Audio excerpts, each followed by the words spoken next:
March 24, 2024. Hello sa iyo my friend. I hope you're doing well. My name is Vladimir Marak.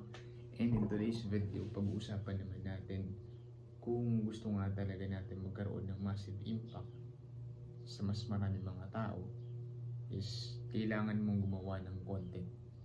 Lagi nating sinasabi na ang content is language ng future. Ibig sabihin nito, kung language ng future, as of now, at this very moment, kung nadaanan ka ng video na to, hindi ito aksidente. And make sure na gumawa ka ng content na beneficial kasi it will become a continuous charity for you even wala ka na dito sa mundong to. My friend, pangalawa naman is kailangan mo talaga mag-set ng intention kasi every act is judged based on its own intention. And then pangatlo my friend, just produce. Diba? I-upload mo na yung content na meron ka dyan sa loob ng phone mo at hayaan mo ng tao ang makapanood. Yan. Okay?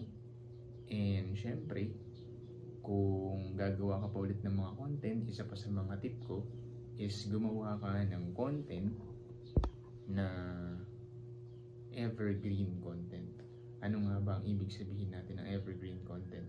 Yung evergreen content is a type of content na kung saan kahit yung mga tao 10 years from now, 15 years from now, is magbe-benefit pa rin sila sa mga video na pinoproduce mo.